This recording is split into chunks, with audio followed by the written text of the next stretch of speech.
যার রক্তে ছিল আয়ারল্যান্ডের তেজ, কিন্তু হৃদয় ছিল ভারতবর্ষের মাটি।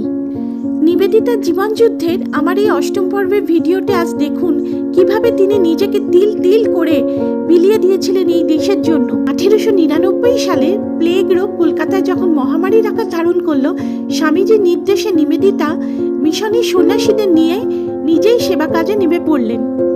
তার নেতৃত্বে রোগীদের সেবা শুরু হলো। সঙ্গে সঙ্গে রোগ প্রতিরোধের ব্যবস্থা হিসেবে সাধারণ মানুষের বসবাসের পল্লীগুলোর আবর্জনা পরিষ্কার করার কাজও চলতে শুরু হলো। নিবেদিতা নিজেই হাতে ঝাড়ু বালতি নিয়ে আবর্জনা পরিষ্কার করতেন এবং রোগীদের সেবা করতেন। এতে যে তারও প্লেগ হতে পারে আর প্লেগ মানেই যে মৃত্যু, এসব কথা তার মনেই আসতো না। দেখুন, নিবেদিতার এই দৃষ্টান্ত দেখে স্থানীয় অনেক যুবক তার সঙ্গে সেবা কাজে যোগ দিয়েছিলেন। বাগবাজারে বোসপাড়া লেনে বসবাস করবার সময় নিবেদিতা তার প্রতিবেশী সাধারণ মানুষদের সুখে দুঃখে সব সময় তাদের পাশে থাকতেন। তার আন্তরিকতায় প্রতিবেশীরাও তাকে নিজেদেরই একজন বলে মনে করত। শ্রী রামকৃষ্ণের ভক্তমণ্ডলীতে গোপালের মা এর এক বিশেষ স্থান ছিল। ব্রাহ্মণ পরিবারের নিষ্ঠাবতী এক বিধবা ছিলেন তিনি। আর জীবন নিষ্ঠা সহকারে বাল গোপালের উপাসনা করে এসেছিলেন তিনি। শ্রী রামকৃষ্ণের মধ্যে বাল গোপালের দর্শন পেয়েছিলেন উনি। তারপর থেকে শ্রী রামকৃষ্ণকে তিনি গোপাল বলে ডাকতেন। শ্রী রামকৃষ্ণ সারদা দেবীও তাকে জননী শ্রদ্ধা ভক্তি করতেন।